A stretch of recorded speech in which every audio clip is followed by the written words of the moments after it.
पहलगाम हमले के बाद से ही पाकिस्तानी सेना को अंदाजा लग चुका था कि भारत कोई बड़ी कार्रवाई करेगा। उनके तरफ से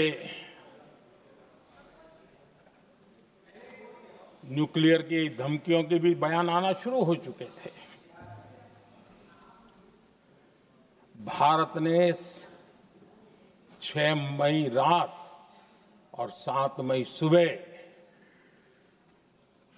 जैसा तय किया था वैसी कार्रवाई की और पाकिस्तान कुछ नहीं कर पाया। 22 मिनट में 22 अप्रैल का बदला निर्धारित लक्ष्य के साथ हमारी सेना ने ले लिया। दूसरा पक्ष, आदरणीय अध्यक्ष जी, पाकिस्तान के साथ हमारी लड़ाई तो कई बार हुई है, लेकिन ये पहली ऐसी भारत की रणनीति बनी कि जिसमें पहले जहां कभी नहीं गए थे वहां हम पहुंचे। पाकिस्तान के कोने कोने में आतंकी अड्डों को धुआं धुआं कर दिया गया।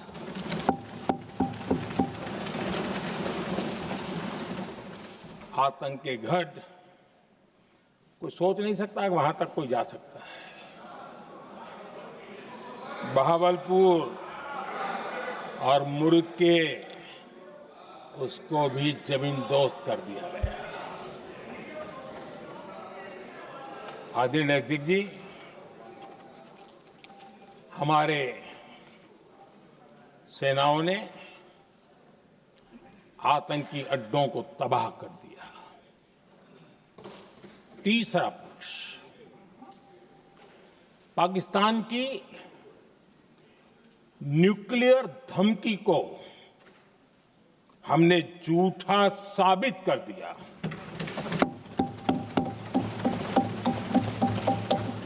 भारत ने सिद्ध कर दिया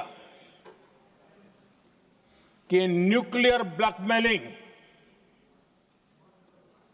अब नहीं चलेगा और न ही ये न्यूक्लियर ब्लैकमेलिंग के सामने भारत झुकेगा। आदरणीय अध्यक्ष जी, चौथा पक्ष, भारत ने दिखाई अपनी तकनीकी क्षमता। पाकिस्तान के सीने पर सटीक प्रहार किया। पाकिस्तान के एयरबेस एसेट्स को भारी नुकसान हुआ और आज तक उनके कई एयरबेस आईसीयू में पड़े हैं।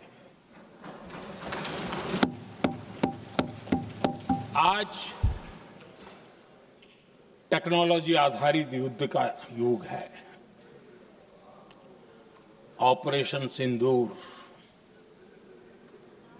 इस महारत में भी सफल सिद्ध हुआ है।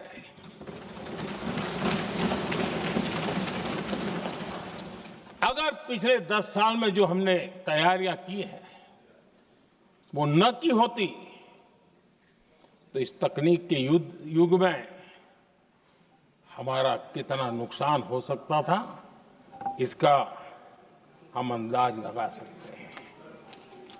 पांचवा पक्ष,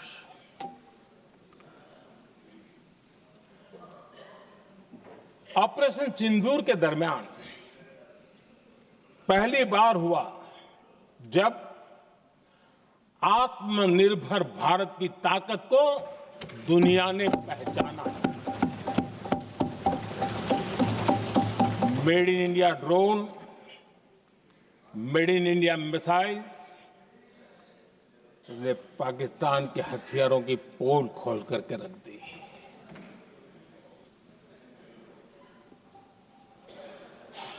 आदरणीय अध्यक्ष जी, और भी एक महत्वपूर्ण काम जो हुआ है, वैसे जब राजीव गांधी जी थे उस समय उनके जो एक डिफेंस का काम देखने वाले एमओएस थे, उन्होंने जब मैंने सीडीएस की घोषणा की तो वो बहुत प्रसन्न होकर के मुझे मिलने आए थे और बहुत बहुत प्रसन्न थे वो। इस समय ऑपरेशन में नेवी, आर्मी, एयरफोर्स, तीनों सेनाओं का जॉइंट एक्शन, इसके बीच की सिनर्जी, इसने पाकिस्तान के छक्के छुड़ा दिए।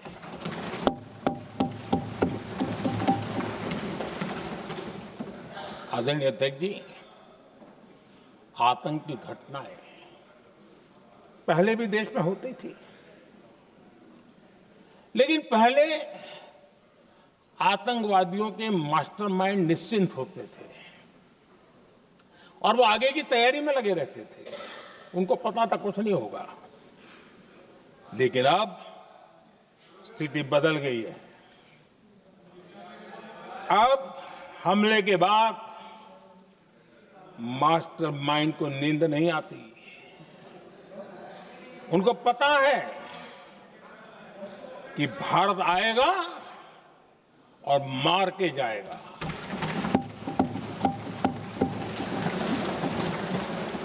ये न्यू नॉर्मल भारत ने सेट कर दिया है।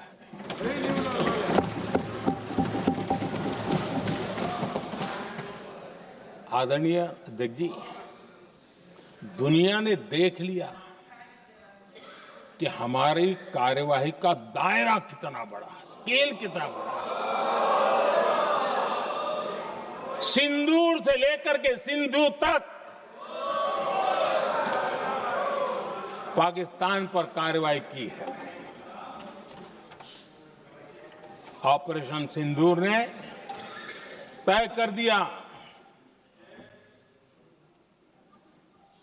कि भारत में आतंकी हमले की, उसके आकाओं को और पाकिस्तान को भारी कीमत चुकानी पड़ेगी। अब ऐसे ही नहीं जा सकते। आदरणीय अध्यक्ष जी, ऑपरेशन सिंदूर से स्पष्ट होता है कि भारत ने 3 सूत्र तय किए हैं।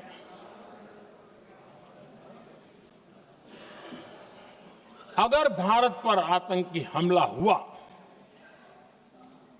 तो हम अपने तरीके से, अपनी शर्तों पर, अपने समय पर जवाब दे करके रहेंगे।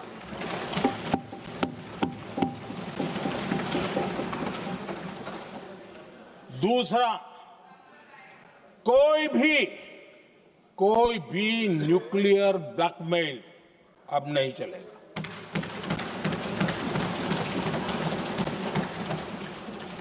और तीसरा, हम आतंक की सरपरस्त सरकार और आतंक के आकाओं, उनको अलग अलग नहीं देखेंगे। आदरणीय अध्यक्ष जी,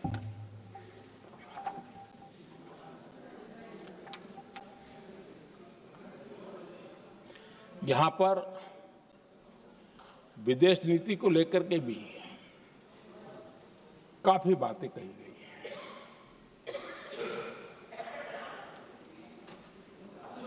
दुनिया के समर्थन को लेकर के भी काफी बातें कही गई हैं।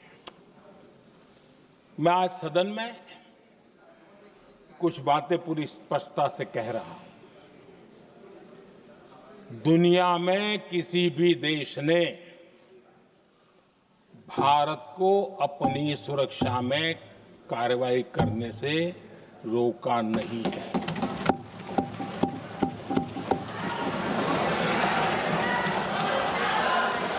संयुक्त राष्ट्र 193 countries.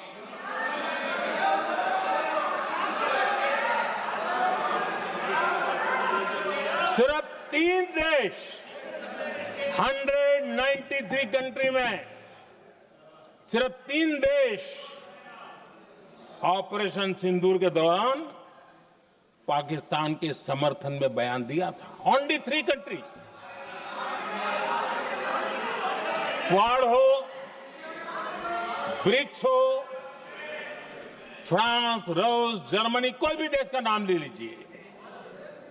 तमाम देश दुनिया भर से भारत को समर्थन मिला है.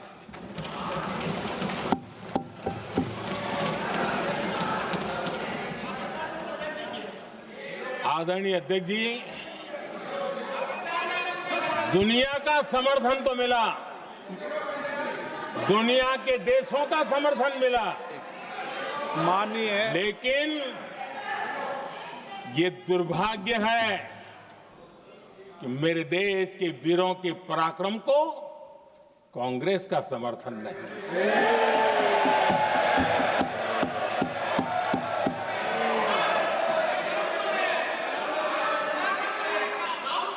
22 अप्रैल के बाद 22 अप्रैल के आतंकी हमले के बाद 3-4 दिन में ही ये उछल रहे थे और कहना शुरू कर दिया, कहां गई 56 इंच की छाती, कहां खो गया मोदी, मोदी तो फेल हो गया. क्या मजा ले रहे थे. उनको लगता है वाह बाजी मार ली. उनको पहलगाम के निर्दोष लोगों की हत्या में भी वो अपनी राजनीति तराशते थे.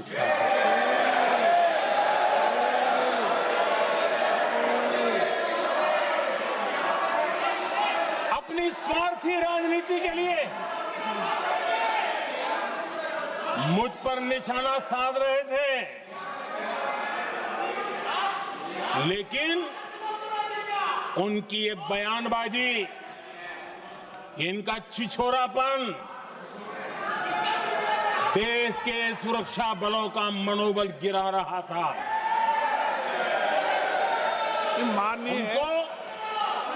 माननीय प्रतिपक्ष के नेता, 1 मिनट. प्रतिपक्ष के नेता, आपकी बात सबने ध्यान से सुनी. आप बेटे कांग्रेस कर रहे हैं और कुछ नेताओं को पीछे से, ये उचित नहीं है आपके लिए. न भारत के सामर्थ्य पर भरोसा है और न ही भारत की सेनाओं पर. इसलिए वो लगातार ऑपरेशन सिंदूर पर सवाल उठा रहे हैं. ऐसा करके आप लोग मीडिया में हेडलाइंस तो ले सकते हैं, लेकिन देशवासियों के दिलों में जगह नहीं बना सकते.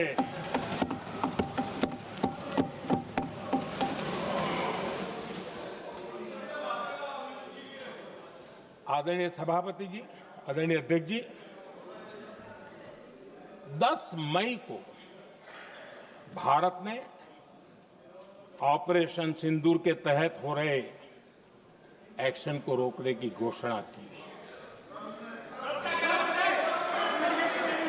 इसको लेकर यहां भांति भांति की बातें कही गई.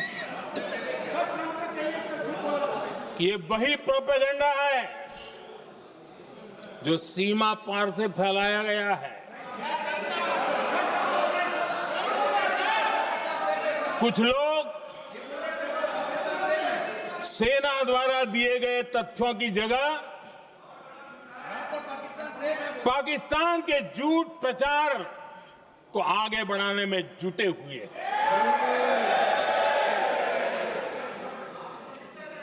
जबकि भारत का रुख हमेशा स्पष्ट रहा है. आदरणीय अध्यक्ष जी, कुछ चीजें मैं जरा स्मरण भी कराना चाहता हूं। जब सर्जिकल स्ट्राइक हुआ उस समय हमने लक्ष्य तय किया था हमारे जवानों को तैयार करके कि हम उनके इलाके में जाकर के आतंकियों के जो लॉन्चिंग पैड है उनको नष्ट करेंगे। और सर्जिकल स्ट्राइक एक रात के उस ऑपरेशन में हमारे लोग सूर्योदय होते होते काम पूरा करके वापस आए। लक्ष्य निर्धारित था कि ये करना है। जब बालाकोट एयर स्ट्राइक किया तो हमारा लक्ष्य तय था कि आतंकियों के जो ट्रेनिंग सेंटर्स है इस बार हम उसको तबाह करेंगे, और हमने वो भी करके दिखाया। ऑपरेशन सिंदूर के समय हमारा लक्ष्य तय था, और हमारा लक्ष्य था कि आतंक के जो एपी सेंटर है और पहलगाम के आतंकियों को जहां से पुरजोश योजना बनी, ट्रेनिंग मिली, व्यवस्था मिली, उस पर हमला करेंगे। हमने उनके नाभि पर हमला कर दिया।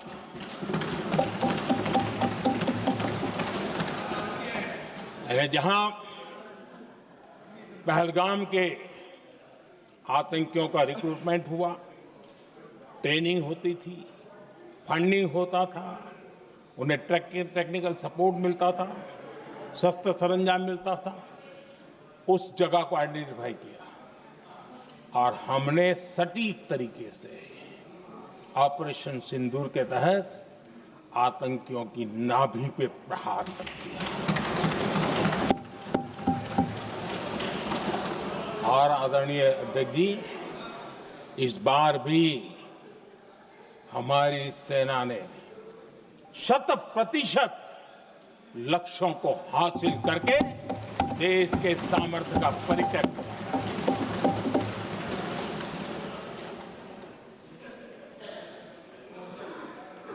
कुछ लोग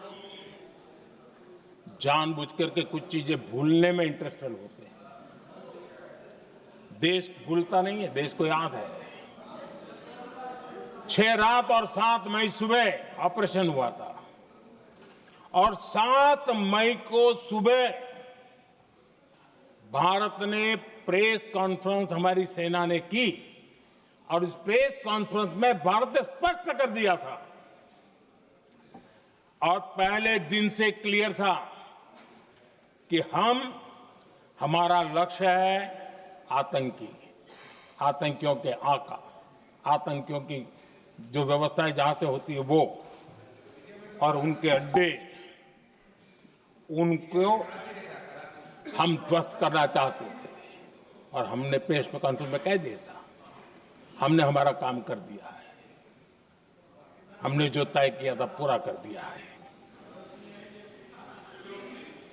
और इसलिए 6-7 मई को ऑपरेशन हमारे यहां संतोषजनक होने के तुरंत बाद, कल जो राजनाथ जी ने कहा था, मैं डंके की चोट पर दोबारा दोहराता हूं, भारत की सेना ने पाकिस्तान की सेना को चंद मिनटों में बता दिया कि हमारा ये लक्ष्य था, हमने ये लक्ष्य पूरा कर दिया है, ताकि उनको पता चले और हमें भी पता चले कि उनके दिल दिमाग में क्या चलता है।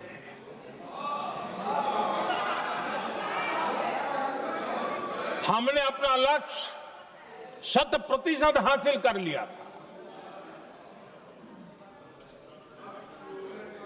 और पाकिस्तान में समझदारी होती तो आतंकियों के साथ खुलेआम खड़े रहने की गलती न करता। उसने निर्लज्ज होकर के आतंकवादियों के साथ खड़े रहने का फैसला किया। हम पूरी तरह तैयार थे, हम भी मौके की तलाश में थे, लेकिन हमने दुनिया को बताया था कि हमारा लक्ष्य आतंकवाद है, आतंकवादी आका है, आतंकवादी ठिकाने हैं। वो हमने पूरा कर दिया। लेकिन जब पाकिस्तान ने आतंकियों की मदद में आने का फैसला किया और मैदान में उतरने की हरकत की, तो भारत की सेना ने सालों तक याद रह जाए ऐसा करारा जवाब दे करके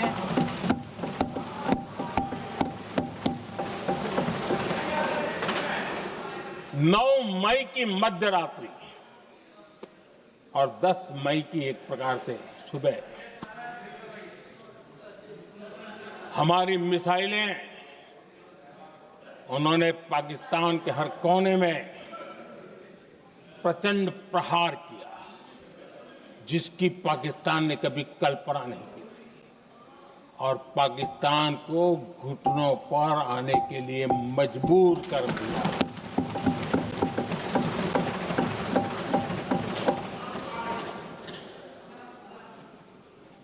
और आपने टीवी में भी देखा है, वहां से क्या बयान आते थे।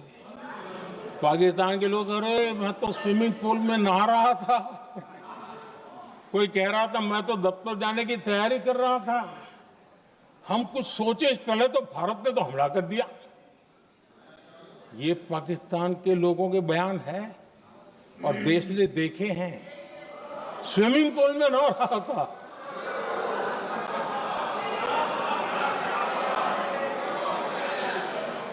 और जब इतना कड़ा प्रहार हुआ, पाकिस्तान ने कभी सोचा तक नहीं था, तब जाकर के पाकिस्तान ने फोन करके डीजीएमओ के सामने फोन करके गुहार लगाई, बस करो, बहुत मारा, अब ज्यादा मार झेलने की ताकत नहीं है, प्लीज हमला रोक दो। ये पाकिस्तान के डीजीएमओ का फोन था। और भारत ने तो पहले दिन ही कह दिया था, 7 तारीख सुबह की प्रेस देख लीजिए, कि हमने हमारा लक्ष्य पूरा कर दिया है, अगर आप कुछ करोगे तो महंगा पड़ेगा। और आप धीरे ऐसे कैसे चलता है? प्लीज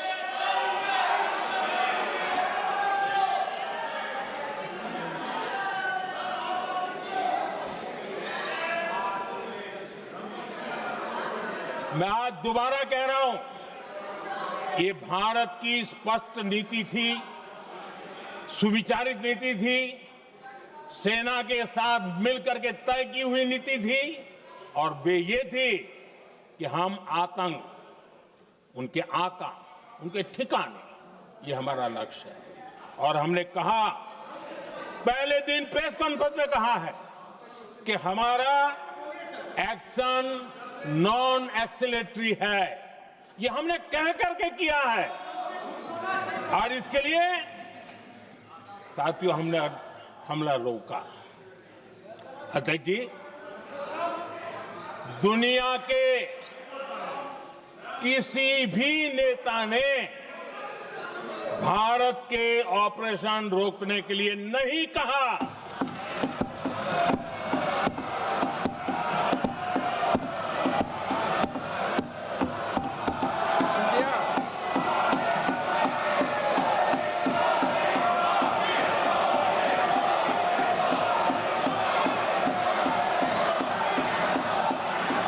उसी दौरान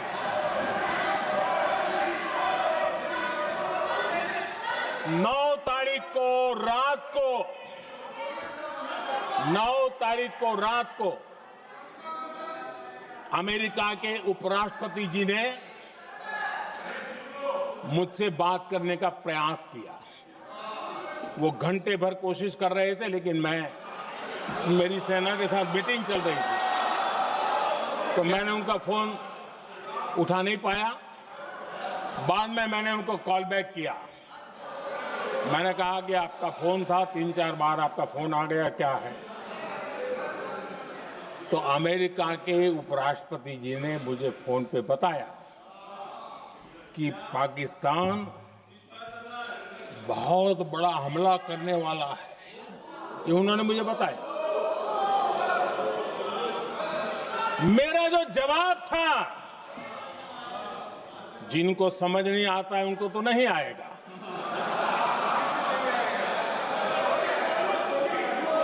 मेरा जवाब था, अगर पाकिस्तान का ये इरादा है तो उसे बहुत महंगा पड़ेगा। ये मैंने अमेरिका के उपराष्ट्रपति को कहा।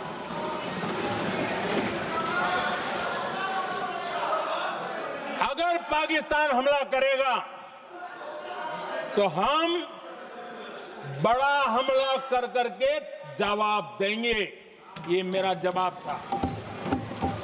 और आगे मेरा एक वाक्य था, मैंने कहा था हम गोली का जवाब गोले से देंगे। ये 9 तारीख रात की बात है, और 9 रात में और 10 सुबह हमने पाकिस्तान को सैन्य शक्ति को तहस नहस कर दिया था। और यही हमारा जवाब था, यही हमारा जज्बा था। और आज पाकिस्तान भी भली भांति जान गया है कि भारत का हर जवाब पहले से ज्यादा तगड़ा होता है।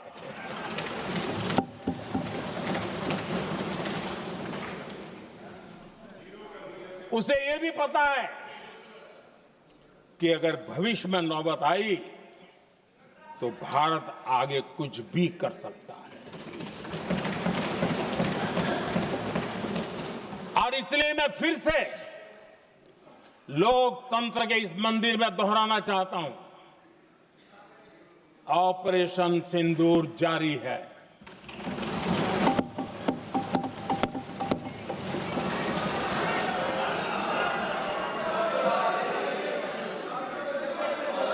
पाकिस्तान ने दुस्साहस की अगर कल्पना की तो उसे करारा जवाब दिया जाएगा।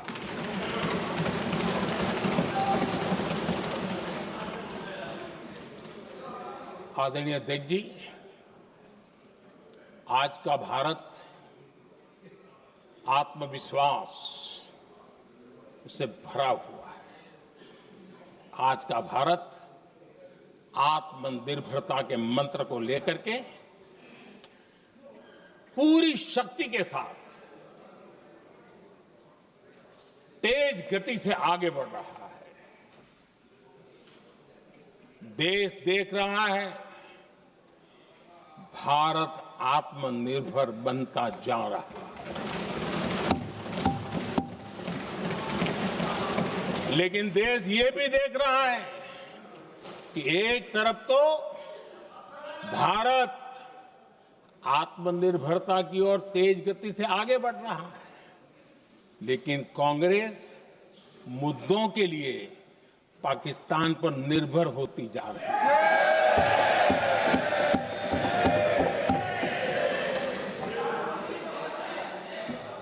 मैं आज पूरा दिन देख रहा था, जो 16 घंटे से जो चर्चा चल रही है, दुर्भाग्य से।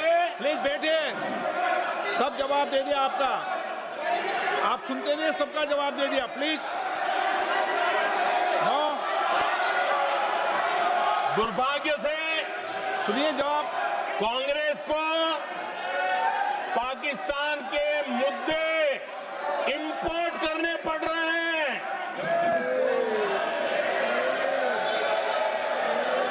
आदरणीय अध्यक्ष जी,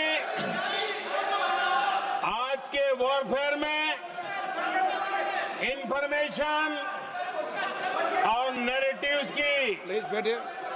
बहुत बड़ी भूमिका है।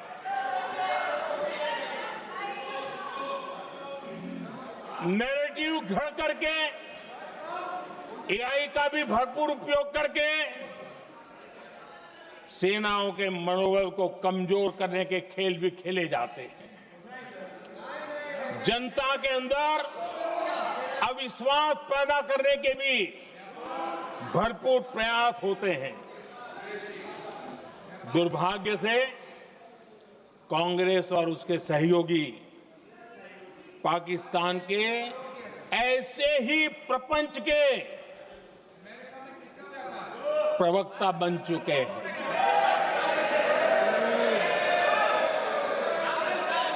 आदरणीय अध्यक्ष जी, देश की सेना ने आदरणीय अध्यक्ष जी, ये तरीका है देश आपका? की सेना ने बैठिए बैठिए। देश की भाई, सेना ने सुनते रहे। सर्जिकल स्ट्राइक की। बैठिए।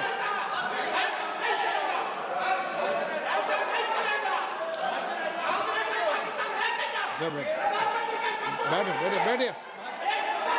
आदरणीय अध्यक्ष जी, देश की सेना ने सफलतापूर्वक सर्जिकल स्ट्राइक की तो तुरंत कांग्रेस वालों ने सेना से सबूत मांगे थे। लेकिन जब उन्होंने देश का मूड देखा, देश का मिजाज देखा, तो सुर उनके बदलने लगे और बदल करके क्या कहने लगे? कांग्रेस के लोगों ने कहा, ये सर्जिकल स्ट्राइक क्या बड़ी बात है, ये तो हमने भी की थी। एक ने कहा 3 सर्जिकल स्ट्राइक की थी, दूसरे ने कहा 6 सर्जिकल स्ट्राइक की थी, तीसरे ने कहा 15 सर्जिकल स्ट्राइक की थी। जितना बड़ा नेता उतना बड़ा आंकड़ा चल रहा था।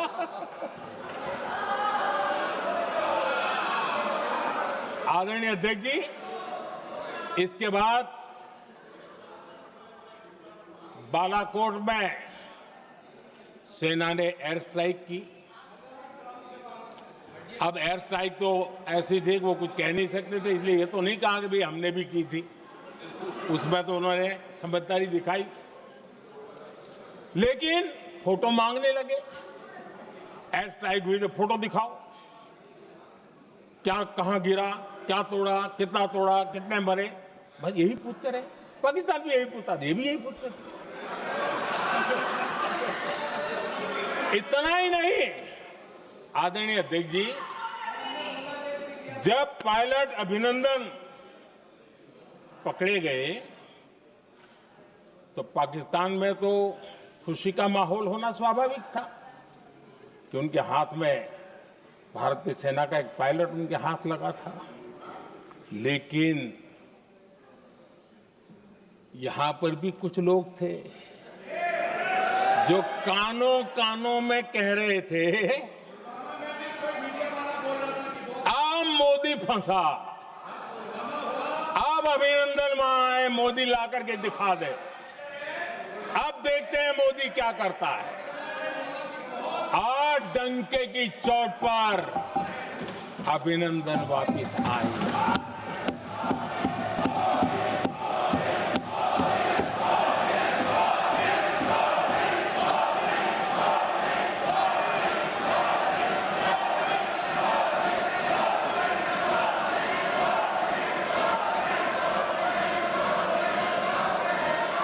अभिनंदन को ले आए तो इनकी बोलती बंद हो गई।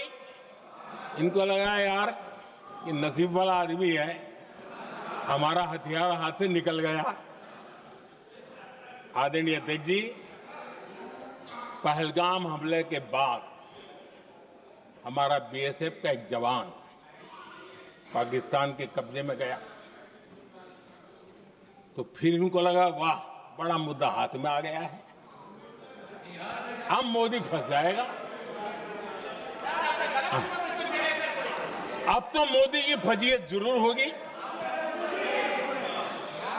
और उनकी इकोसिस्टम ने सोशल मीडिया में बहुत सारी कथाएं वायरल की कि ये बीएसएफ के जवान का क्या होगा, उसके परिवार का क्या होगा, ये वापस आएगा, कब आएगा, कैसे आएगा, न जाने क्या क्या चला दिया।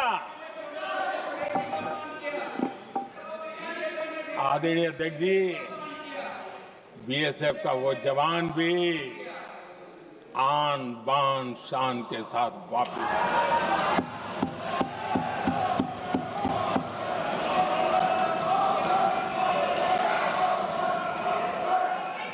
आतंकवादी रो रहे हैं, आतंकवादियों के आका रो रहे हैं और उनको रोते देखकर यहां भी कुछ लोग रो रहे हैं।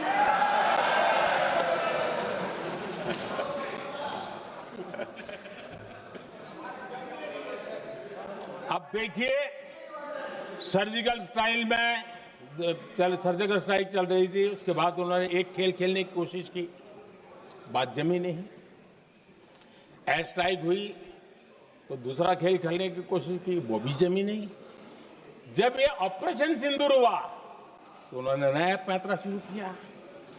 और क्या शुरू किया? रोक क्यों दिया?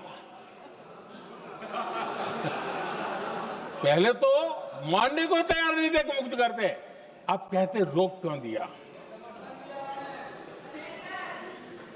बाहरे बयान बहादुरों,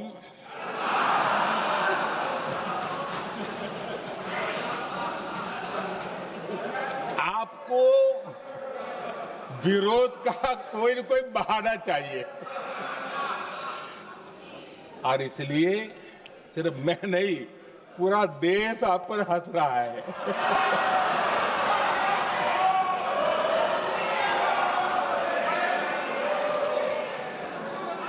आदरणीय अध्यक्ष जी, सेना का विरोध,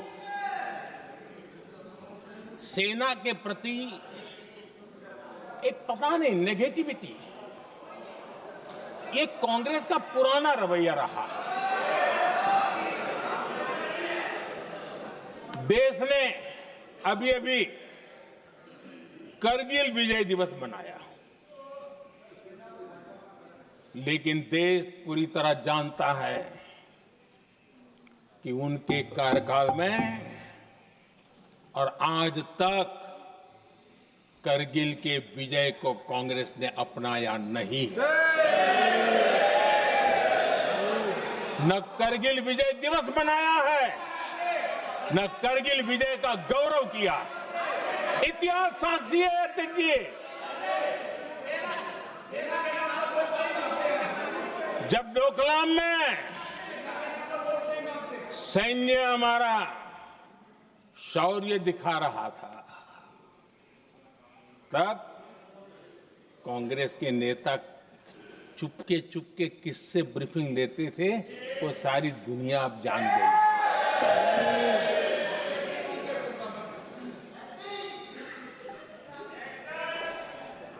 आप निकाल दीजिए पाकिस्तान के सारे बयान और यहां हमारा विरोध करने वाले लोगों के बयान, फुल स्टॉप कॉमा के साथ एक है।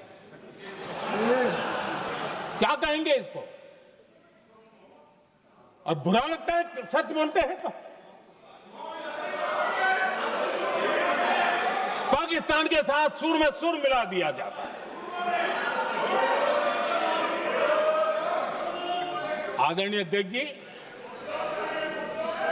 देश हैरान है, कांग्रेस ने पाकिस्तान को क्लीन चिट दे दी है।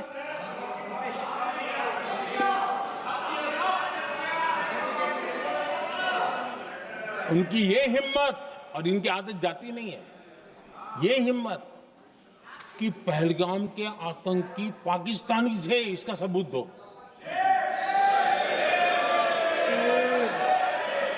क्या कह रहे हो तुम लोग? ये कौन सा तरीका है? और यही मांग पाकिस्तान कर रहा है जो कांग्रेस कर रही है। और आदरणीय अध्यक्ष जी, आज जब सबूतों की कोई कमी नहीं है, सब कुछ आंखों के सामने दिखता है, तब ये हालत है। अगर ये सबूत ना होते तो क्या करती है लोग, आप बताइए। आदरणीय अध्यक्ष जी,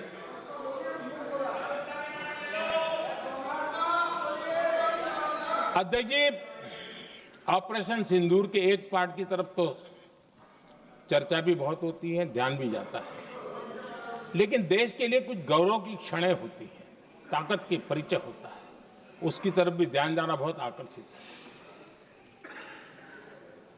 हमारे एयर डिफेंस सिस्टम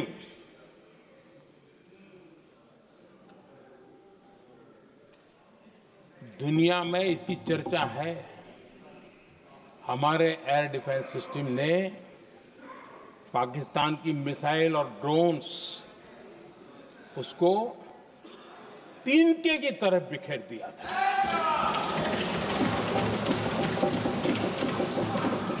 आदरणीय अध्यक्ष जी, मैं एक आंकड़ा आज बताना चाहता हूं, पूरा देश गर्व से भर जाएगा। कुछ लोगों का क्या होगा मैं नहीं जानता, पूरा देश गर्व से भर जाएगा। 9 मई को पाकिस्तान ने करीब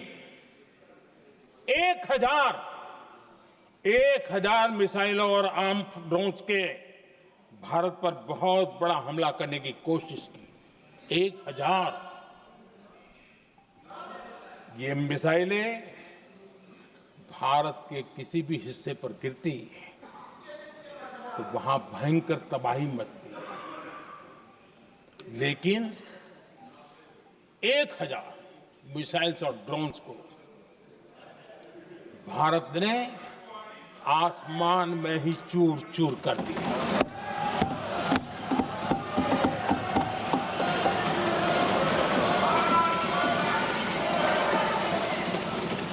हर देशवासी को इससे गर्व हो रहा,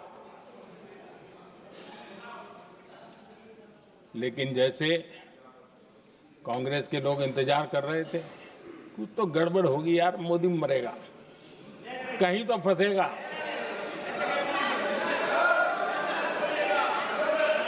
पाकिस्तान ने आदमपुर एयरबेस पर हमले का झूठ फैलाया, उस झूठ को बेचने की भरपूर कोशिश की, पूरी ताकत लगा दी। मैं अगले ही दिन आदमपुर पहुंचा और खुद जाकर के उनके झूठ को मैंने बेनकाब कर दिया। तब जाकर के उनको अकल ठिकाने लगी कि अब ये झूठ चलने वाला नहीं है। आदरणीय अध्यक्ष जी, जो हमारे छोटे दलों के साथी हैं, जो राजनीति में नए हैं, उनको कभी शासन में रहने का अवसर नहीं मिला, उनसे कुछ बातें निकलती मैं समझ सकता हूं, लेकिन कांग्रेस पार्टी ने इस देश में लंबे समय तक राज किया है, उसको शासन की व्यवस्थाओं का पूरा पता है, उन चीजों से वो निकले हुए लोग हैं, उनके लिए शासन व्यवस्था क्या होती इसकी समझ पूरी है, अनुभव है उनके पास। उसके बाद भी विदेश मंत्रालय तुरंत जवाब दे, उसको स्वीकारना नहीं, विदेश मंत्री जवाब दे, इंटरव्यू दे, बार बार बोले, उसको स्वीकारना नहीं, गृह मंत्री बोले, रक्षा मंत्री बोले, किसी पर भरोसा नहीं। जिसने इतने सालों तक राज किया, उनको देश की व्यवस्थाओं पर अगर भरोसा नहीं है, तब शक उठता है कि क्या हालत हो गई है इनकी। आदरणीय अध्यक्ष जी, अब कांग्रेस का भरोसा पाकिस्तान के रिमोट कंट्रोल से बनता है और बदलता है।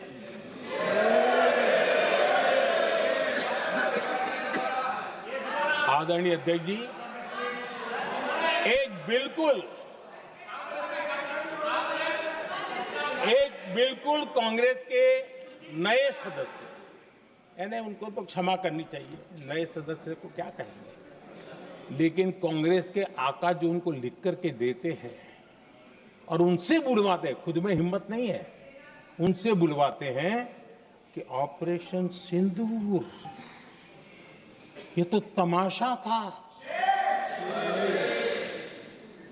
ये आतंकवादियों ने जिन 26 लोगों को मौत के घाट उतारा था ना, उस भयंकर क्रूर घटना पर ये तेजाब छिड़कने वाला पाप है।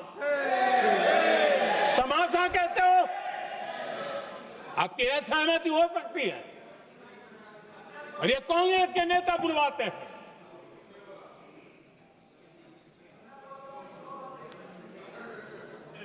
आदरणीय अध्यक्ष जी, पहलगाम के हमलावरों को कल हमारे सुरक्षा बलों ने ऑपरेशन महादेव करके अपने अंजाम तक पहुंचाया।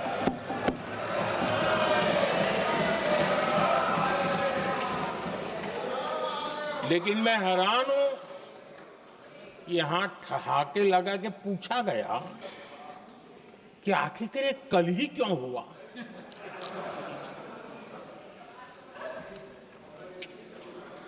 अब ये क्या हो गया है जी, मुझे समझ नहीं आ रहा है। क्या ये ऑपरेशन के लिए कोई सावन महीने का सोमवार ढूंढा गया था क्या? क्या हो गया है इन लोगों को? हताशा, निराशा इस हद तक।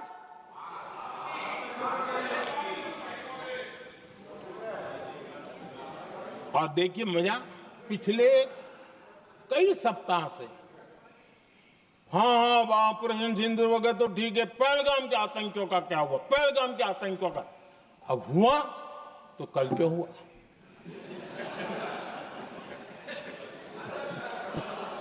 और कल ही क्यों हुआ? क्या हाल है अध्यक्ष जी का। आदरणीय अध्यक्ष जी,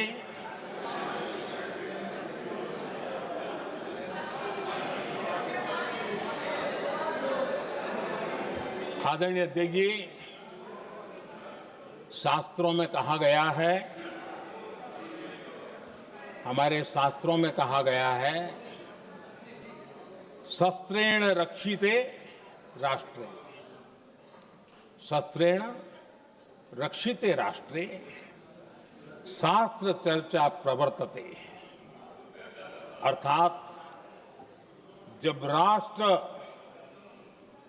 शस्त्र से सुरक्षित होते हैं तभी वहां शास्त्र की, ज्ञान की चर्चाएं जन्म ले पाती है।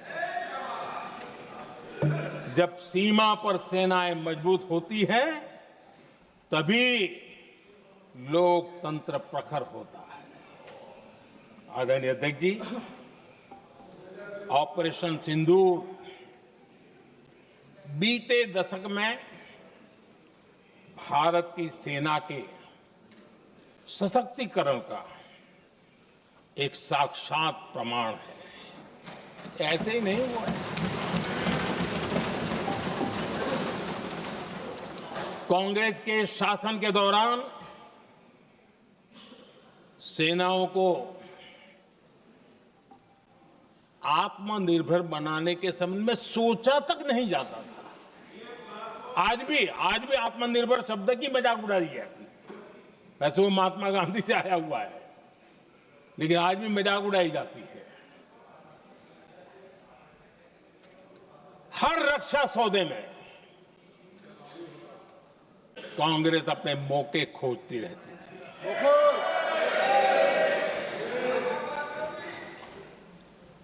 छोटे छोटे हथियारों को लिए विदेशों पर निर्भरता, ये इनका कार्यकाल रहा है।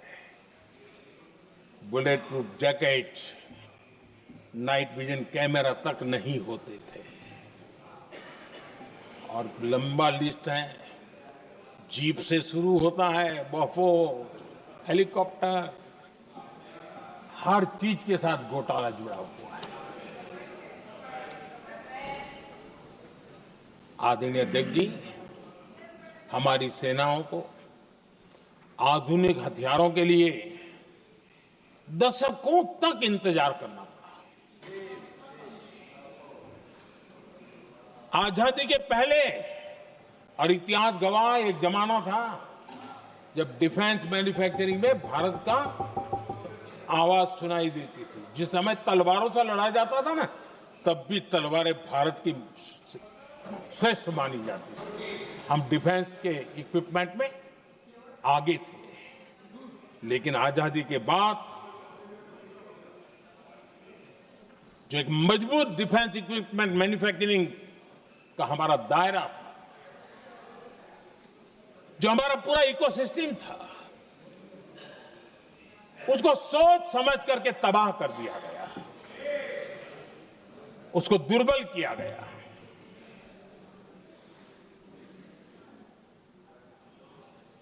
रिसर्च और मैन्युफैक्चरिंग के लिए रास्ते बंद कर दिए गए। अगर इसी नीति पर हम चलते तो भारत इस 21वीं सदी में ऑपरेशन सिंदूर के संबंध में सोच भी नहीं सकता। यह हालत करके रखा हुआ था उन्होंने। भारत को सोचना पड़ता कि अगर कोई एक्शन लेना है तो शस्त्र कहां से मिलेंगे, साधन कहां से मिलेगा, बारूद कहां से मिलेगा, समय पर मिलेगा या नहीं मिलेगा, बीच बचाव में रुकता नहीं जाएगा, ये टेंशन पालना पड़ता है।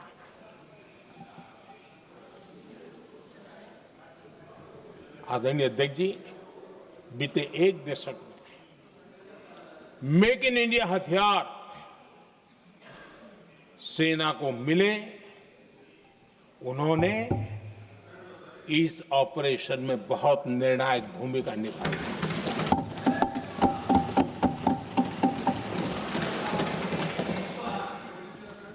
आदरणीय अध्यक्ष जी,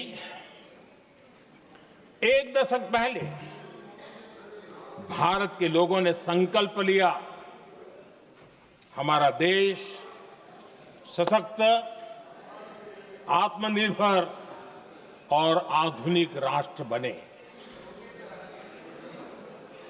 रक्षा, सुरक्षा, हर क्षेत्र में बदलाव के लिए एक के बाद एक ठोस कदम उठाए गए, सीरीज ऑफ रिफॉर्म्स किए गए, और देश में सेना में जो रिफॉर्म्स हुए हैं, जो आजादी के बाद पहली बार हुए। चीफ ऑफ डिफेंस स्टाफ की नियुक्ति, ये विचार कोई नया नहीं था, दुनिया में प्रयोग भी चलते हैं, भारत में निर्णय नहीं होते थे। हमने, ये बहुत बड़ा रिफॉर्म था, हमने किया, और बहुत ही मैं हमारी तीनों सेनाओं का अभिनंदन करता हूं कि इस व्यवस्था को उन्होंने दिल से सहयोग किया है, दिल से स्वीकार किया है।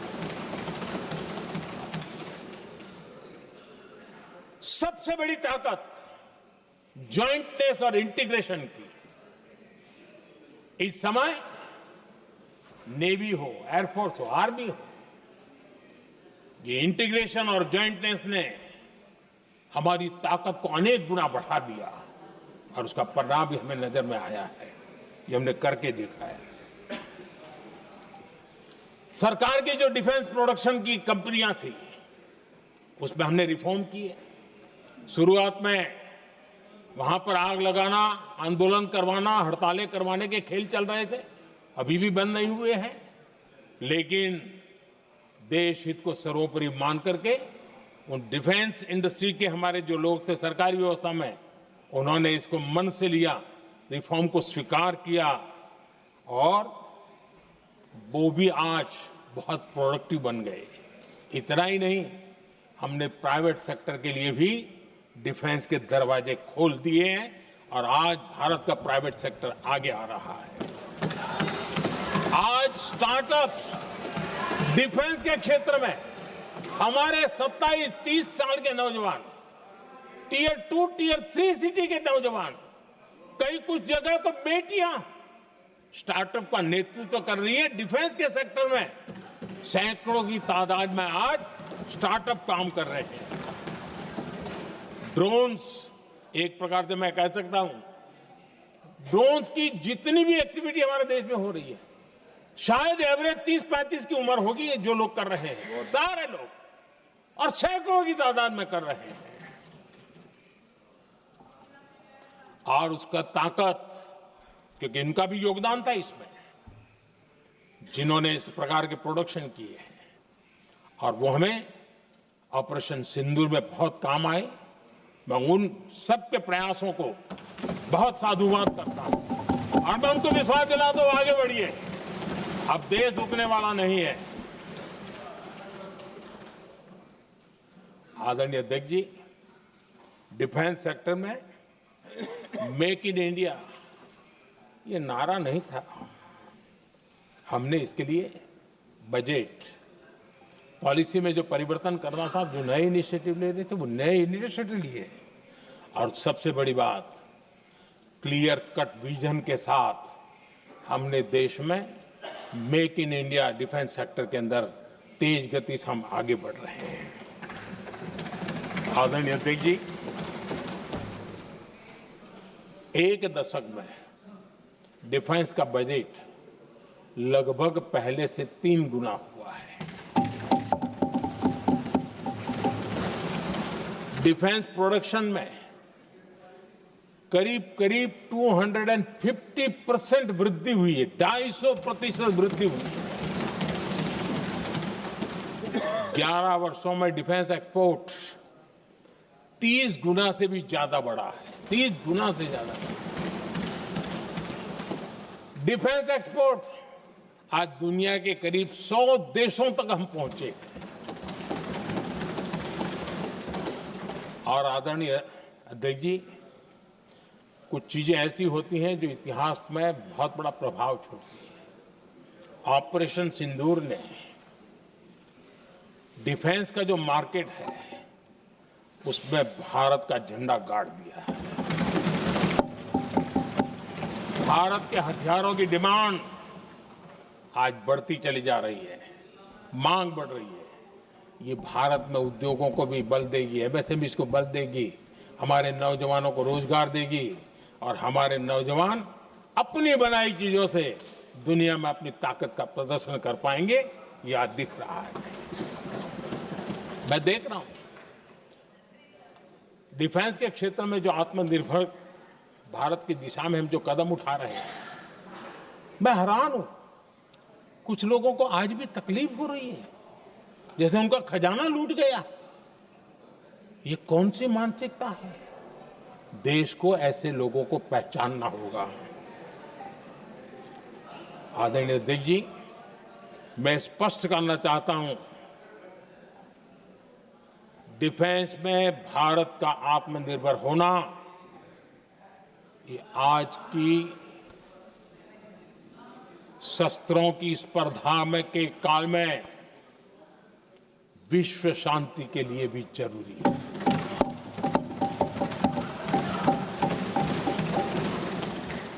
मैं पहले भी कह चुका हूं, भारत युद्ध का नहीं, बुद्ध का देश है।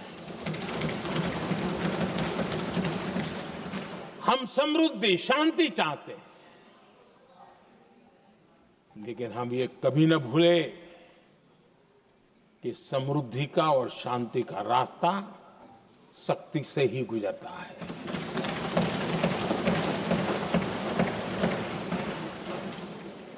आदरणीय अध्यक्ष जी, हमारा भारत छत्रपति शिवाजी महाराज, महाराजा रणजीत सिंह, राजेंद्र चोला, महाराणा प्रताप, लसित बोरफुकन और महाराजा सुहेलदेव का देश है।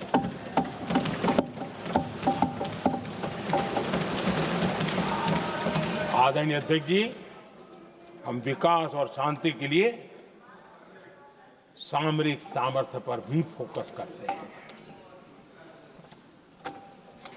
आदरणीय अध्यक्ष जी, कांग्रेस के पास नेशनल सिक्योरिटी का विजन न पहले था और आज तो सवाल ही नहीं उठता है।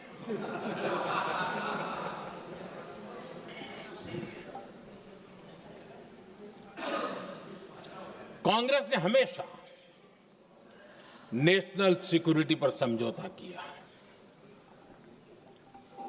आज जो लोग पूछ रहे हैं पीओके को वापस क्यों नहीं लिया, वैसे ये सवाल मुझे ही पूछ सकते हैं और किसको पूछ सकते हैं।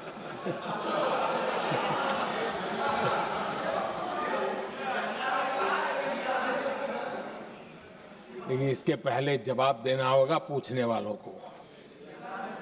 किसकी सरकार ने पीओके पर पाकिस्तान को कब्जा करने का अवसर दिया था? जवाब साफ है, जवाब साफ है।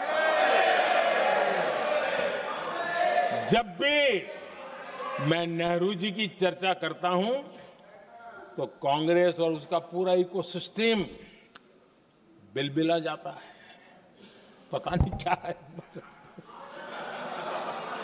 आदरणीय अध्यक्ष जी, हम एक शेर सुना करते थे, मुझे ज्यादा इसका ज्ञान तो नहीं है लेकिन सुनते थे। लम्हों ने खता की और सदियों ने सजा पाई। आजादी के बाद से ही जो फैसले लिए गए उनकी सजा आज तक देश भुगत रहा है।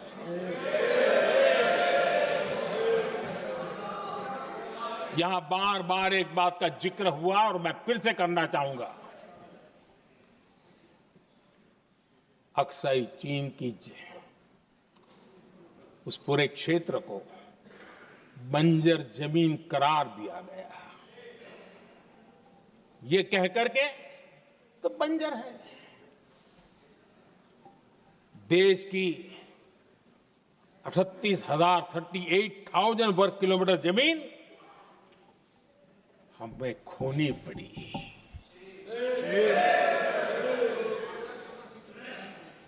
आदरणीय अध्यक्ष जी, मैं जानता हूं मेरी कुछ बातें चुभने वाली है। 1962 और 1963 के बीच कांग्रेस के नेता जम्मू कश्मीर के पूंछ, उरी, नीलम वैली और किशनगंगा को छोड़ देने का प्रस्ताव रख रहे थे। भारत की भूमि, आदरणीय अध्यक्ष जी, और वो भी लाइन ऑफ पीस के नाम पर किया जा रहा था। 1966 रण ऑफ कच्छ पर इन्हीं लोगों ने मध्यस्थता स्वीकार की। ये था उनका राष्ट्रीय सुरक्षा का विजन। एक बार फिर उन्होंने भारत का करीब 800 वर्ग किलोमीटर क्षेत्र पाकिस्तान को सौंप दिया, जिसमें छड़बेट भी शामिल है, कि कहीं उसको छड़ाबेट भी कहते हैं। 1965 की जंग में हाजीपीर पास को हमारी सेना ने वापस जीत लिया था, लेकिन कांग्रेस ने उसे फिर लौटा दिया। 1971 पाकिस्तान के 93,000 फौजी हमारे पास बंदी थे। पाकिस्तान का हजारों वर्ग किलोमीटर एरिया हमारी सेना ने कब्जा किया था। हम बहुत कुछ कर सकते थे, विजय की स्थिति में थे। उस दौरान अगर थोड़ी सा विजन होता, थोड़ी सी समझ होती, तो पीओके वापस लेने का निर्णय हो सकता। वो मौका था, वो मौका भी छोड़ दिया गया। अरे इतना ही नहीं, इतना सारा जब सामने टेबल पर था, अरे कम से कम करतारपुर साहब को तो ले सकते थे, वो ही नहीं कर पाया। 1974 श्रीलंका को कच्चथीवू द्वीप को गिफ्ट कर दिया गया। आज तक हमारे मछुआरे भाई बहनों को इससे परेशानी होती है, उनकी जान पर आफत आती है। क्या गुनाह था तमिलनाडु के मेरे फिशरमैन भाई बहनों का कि आपने उनका हक छीन लिया और दूसरों को गिफ्ट कर दिया? कांग्रेस का दशकों से इरादा लेकर चल रही थी कि सियाचिन से सेना हटा दी जाए। आदरणीय अध्यक्ष जी, 2014 में देश ने इनको मौका नहीं दिया, वरना आज सियाचिन भी हमारे पास नहीं होता।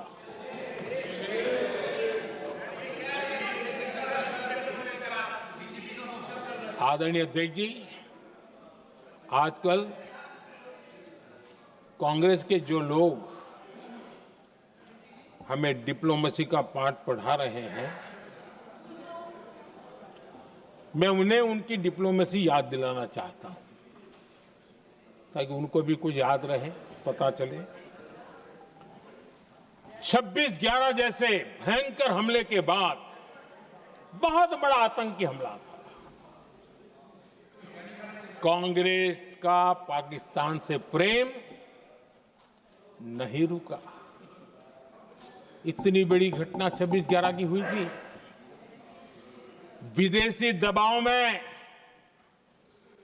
हमले के कुछ हफ्तों के भीतर ही कांग्रेस सरकार ने पाकिस्तान से बातचीत शुरू कर दी।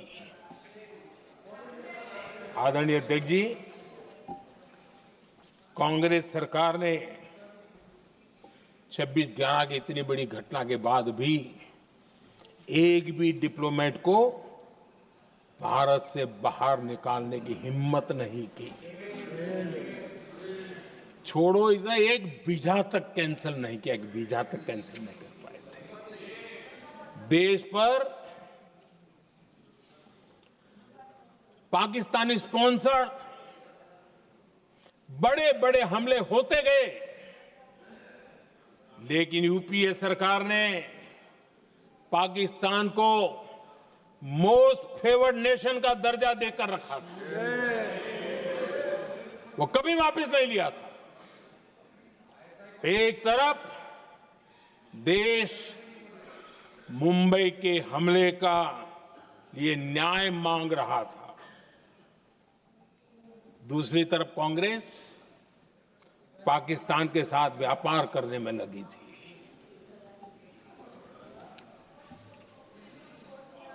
पाकिस्तान वहां से खून की होली खेलने वाले आतंकियों को भेजते रहे, और कांग्रेस यहां अमन की आश के मुशायरे किया करती थी। मुशायरे होते थे। हमने आतंकवाद और अमन की आस का ये वन वे ट्रैफिक बंद कर दिया।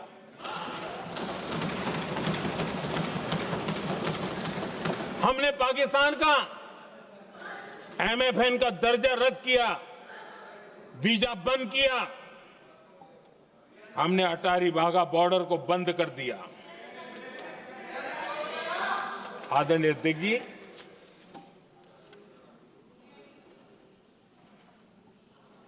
भारत के हितों को गिरवी रख देना, ये कांग्रेस की पार्टी की पुरानी आदत है।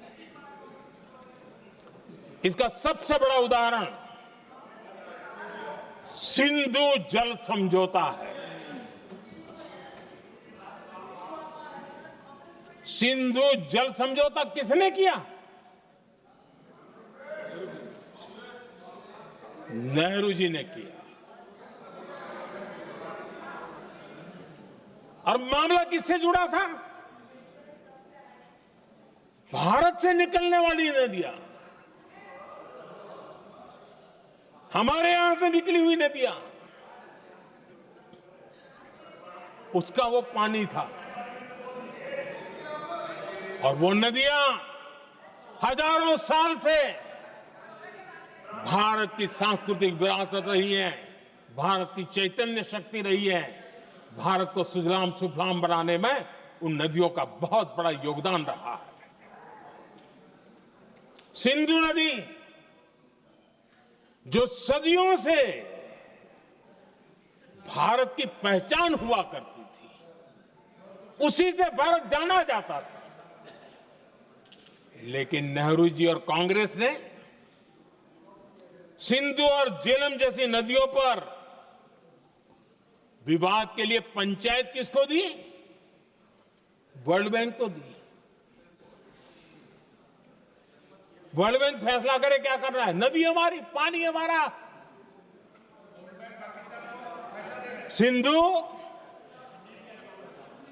सिंधु जल समझौता सीधा सीधा भारत की अस्मिता और भारत के स्वाभिमान के साथ किया गया बहुत बड़ा धोखा था।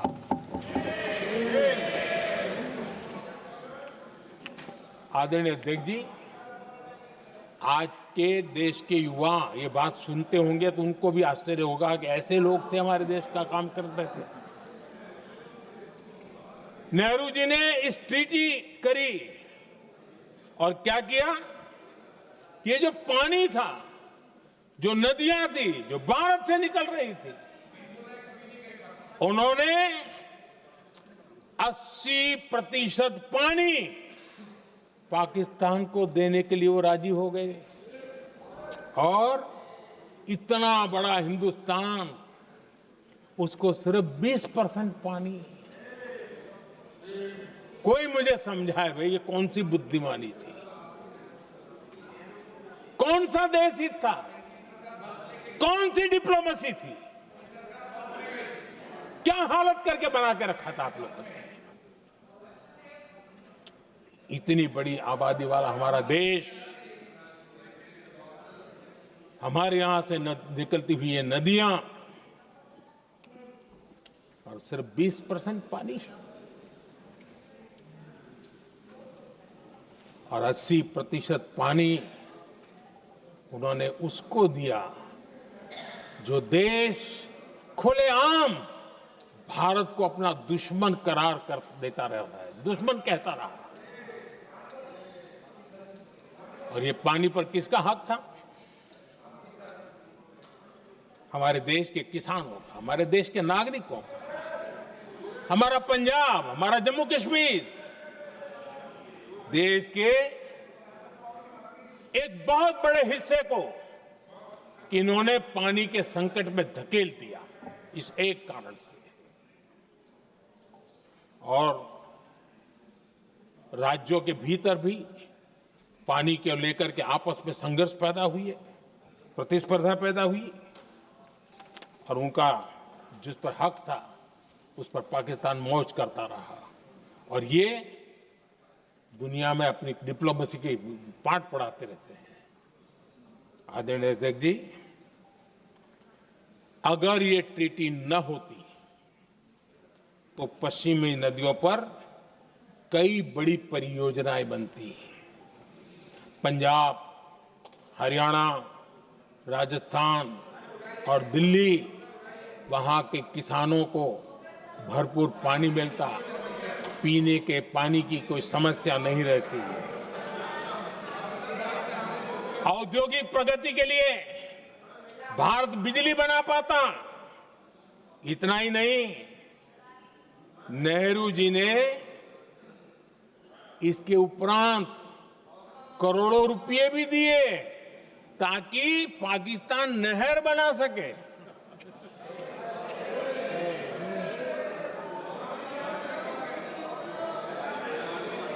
आदरणीय अध्यक्ष जी, इससे भी बड़ी बात, देश चौंक जाएगा।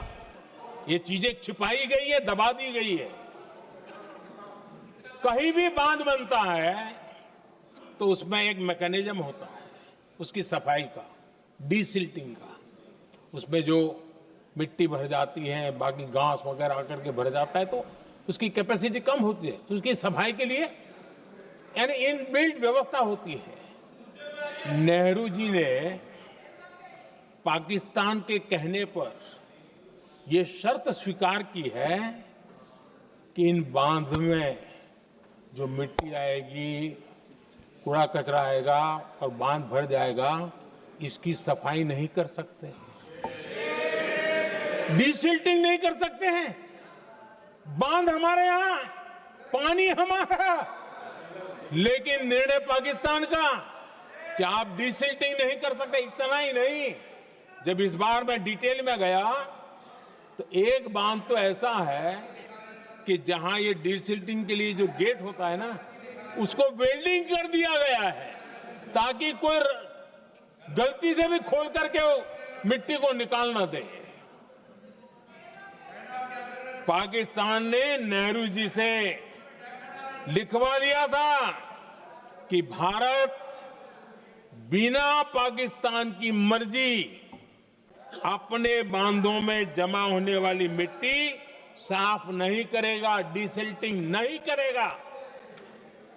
ये समझौता देश के खिलाफ था और बाद में नेहरू जी को भी ये गलती माननी पड़ी।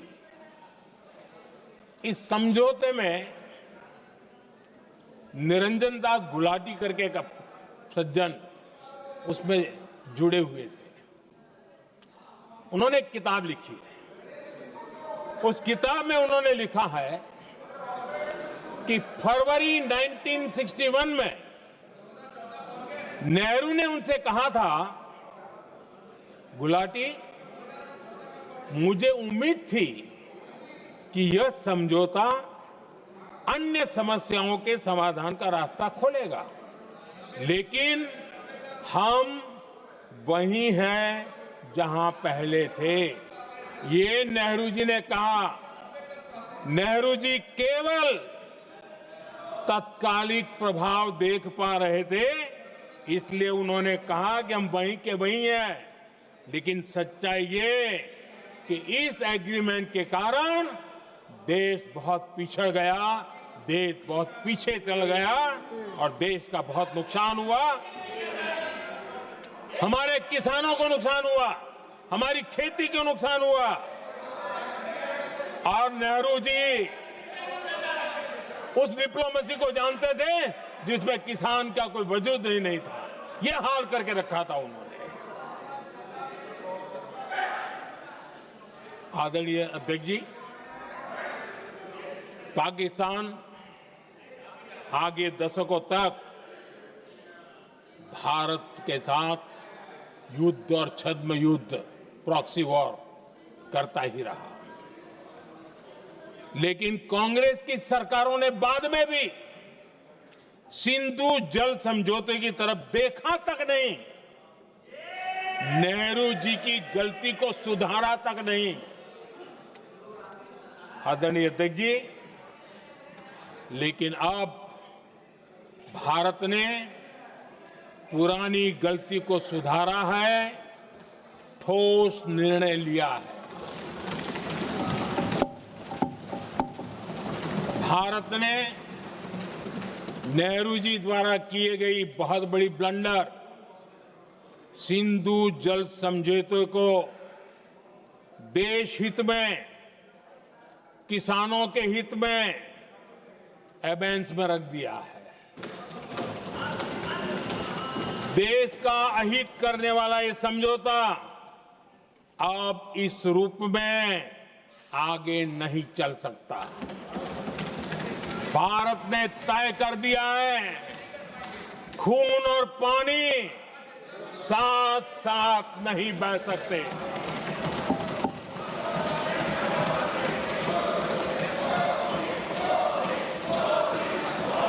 माननीय सदस्य, आप बहुत देर हो गई, आप उपनेता हैं, ये तरीका आप बैठे बैठे टोकते हैं, प्लीज, ये शोभा नहीं देता आपके लिए। बैठिए बैठिए बैठिए आदरणीय बैठिए, शोभा नहीं देता आपका। अध्यक्ष जी, आप उपनेता हैं, अपनी मर्यादा बना के रखें। चलिए बैठिए। वहां बैठे साथी आतंकवाद पर लंबी लंबी बातें करते हैं। जब ये सत्ता में था, जुड़े हुए हैं। जब इनको राज करने का अवसर मिला था, तब देश का हाल क्या है, क्या रहा था, वो आज भी देश भूला नहीं है। 2014 से पहले देश में असुरक्षा का जो माहौल था, अगर वो आज याद भी करे ना, तो लोग सिहर जाते हैं। आदरणीय अध्यक्ष जी, हम सबको याद है, जो नई पीढ़ी के बच्चे हैं उनको पता नहीं है, हम सबको पता है। हर जगह पर अनाउंसमेंट होता था, रेलवे स्टेशन पर जाओ, बस स्टैंड पर जाओ, एयरपोर्ट पर जाओ, बाजार में जाओ, मंदिर में जाओ, कहीं पर भी जाओ, जहां भी भीड़ होती है, कोई भी लावारिस चीज दिखे छूना मत, पुलिस को तुरंत जानकारी देना, वो बम हो सकता है। हम 2014 तक यही सुनते आए थे, ये हालात करके रखा था। देश के कोने कोने में यही हाल था। माहौल ये था कि जैसे कदम कदम पर बम बिछे हैं और खुद को ही नागरिकों ने बचाना है, उन्होंने हाथ ऊपर कर दिए थे, अनाउंस कर दिया। आदरणीय अध्यक्ष जी, कांग्रेस की कमजोर सरकारों के कारण देश को कितनी जानें गंवानी पड़ी, हमें अपनों को खोना पड़ा। आदरणीय अध्यक्ष जी, आतंकवाद पर ये लगाम लगाई जा सकती थी। हमारी सरकार ने 11 साल में ये करके दिखाया, एक बहुत बड़ा सबूत है।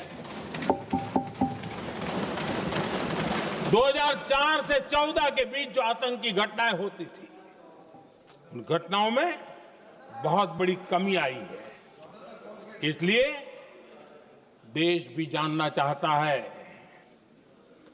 अगर हमारी सरकार आतंकवाद पर नकेल कस सकती है, तो कांग्रेस सरकारों की ऐसी कौन सी मजबूरी थी कि आतंकवाद को फलने फूलने दिया। आदरणीय अध्यक्ष जी,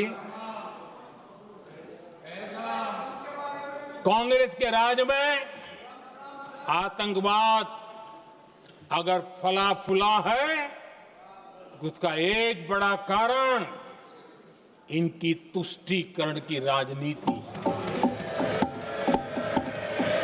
वोट बैंक की राजनीति है। जब दिल्ली में बाटला हाउस एनकाउंटर हुआ, कांग्रेस के एक बड़ी नेता के आंख में आंसू थे, आतंकवादी मारे गए इसके कारण। और वोट पाने के लिए इस बात को हिंदुस्तान के कोने कोने में पहुंचाया गया। आदरणीय अध्यक्ष जी, 2001 में देश की संसद पर हमला हुआ था। तब कांग्रेस के एक बड़े नेता ने अफजल गुरु को बेनिफिट ऑफ डाउट देने की बात कही थी। आदरणीय अध्यक्ष जी, मुंबई में 26/11 का इतना बड़ा आतंकी हमला हुआ, एक पाकिस्तानी आतंकी जिंदा पकड़ा गया। पाकिस्तान की मीडिया ने, दुनिया ने यह स्वीकार किया कि यह पाकिस्तानी है, लेकिन यहां कांग्रेस पार्टी इतना बड़ा पाकिस्तान का पाप, इतना बड़ा पाकिस्तानी आतंकी हमला, और ये क्या खेल खेल रहे थे?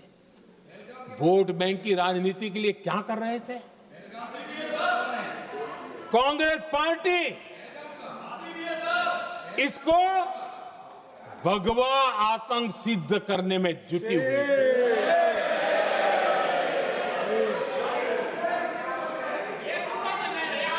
कांग्रेस दुनिया को हिंदू आतंकवाद की छड़ी बेचने में लगी हुई थी। कांग्रेस के एक नेता ने अमेरिका के बड़े राजनयिक को यहां तक कह दिया था कि लश्कर-ए तोयबा से भी बड़ा खतरा भारत के हिंदू ग्रुप है। यह कहा गया था।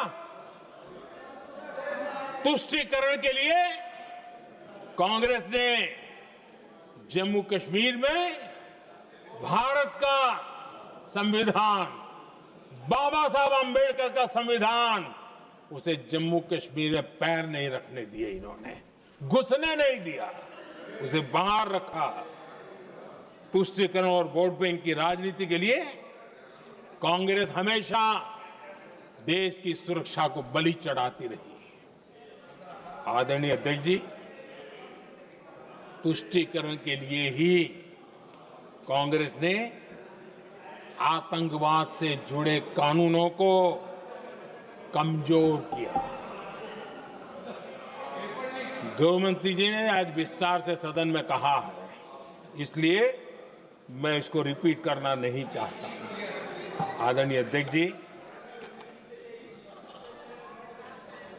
मैंने इस सत्र की शुरुआत में आग्रह किया था, मैंने कहा था कि दल हित में हमारे मत मिले न मिले, दल हित में हमारे मत मिले न मिले, देश हित में हमारे मन जरूर मिलने चाहिए। पहलगाम की विभीषिका ने हमें गहरे घाव दिए हैं, उसने देश को झकझोर दिया है। इसके जवाब में हमने ऑपरेशन सिंदूर किया तो सेनाओं के पराक्रम ने, हमारे आत्मनिर्भर अभियान ने देश में एक सिंदूर स्पिरिट पैदा किया है।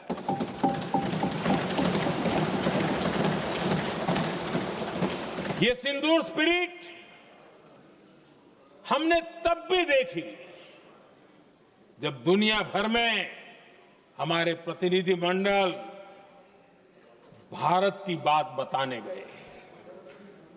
मैं उन सभी साथियों को बहुत बहुत बधाई देता हूं। आपने बहुत ही प्रभावी ढंग से भारत की बात डंके की चोट पर दुनिया के सामने रखी।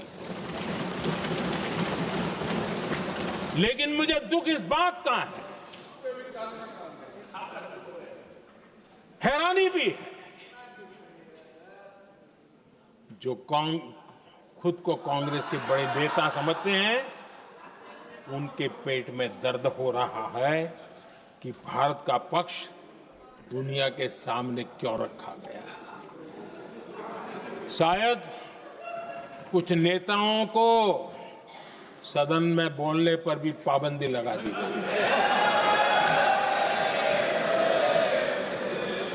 आदरणीय अध्यक्ष जी, इस मानसिकता से बाहर निकलने की जरूरत है। कुछ पंक्तियां मेरे मन में आती हैं, मैं अपने भाव व्यक्त करना चाहता हूं। आदरणीय अध्यक्ष जी, करो चर्चा और इतनी करो, करो चर्चा और इतनी करो कि दुश्मन दहशत से दहल उठे। दुश्मन दहशत से दहल उठे। रहे ध्यान बस इतना ही, रहे ध्यान बस इतना ही, मान सिंदूर और सेना का प्रश्नों में भी अटल रहे।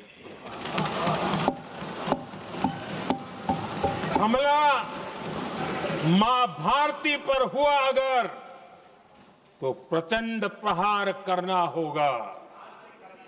दुश्मन जहां भी बैठा हो, हमें भारत के लिए ही जीना होगा। मेरा कांग्रेस के साथियों से आग्रह है कि एक परिवार के दबाव में पाकिस्तान को क्लीन चिट देना बंद कर दें। जो देश की विजय की क्षण है, कांग्रेस उसे देश के उपहास का क्षण न बनाए। कांग्रेस अपनी गलती सुधारें। मैं आज सदन में फिर स्पष्ट करना चाहता हूं, अब भारत आतंकी नर्सरी में ही आतंकियों को मिट्टी में मिलाएगा।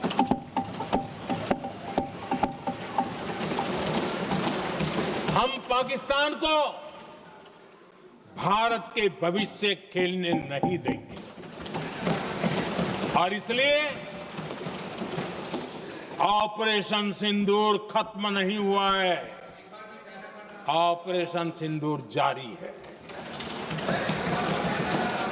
और ये पाकिस्तान के लिए भी नोटिस है। वो जब तक भारत के खिलाफ आतंक का रास्ता रोकेगा नहीं, तब तक भारत एक्शन लेता रहेगा। भारत का भविष्य सुरक्षित और समृद्ध होगा, यही हमारा संकल्प है। इसी भाव के साथ मैं फिर से सभी सदस्यों को सार्थक चर्चा के लिए धन्यवाद देता हूं और आदरणीय अध्यक्ष जी, मैंने भारत का पक्ष रखा है, भारत के लोगों की भावनाओं को व्यक्त किया है। मैं सदन का फिर से आभार व्यक्त करता हूं। बहुत बहुत धन्यवाद।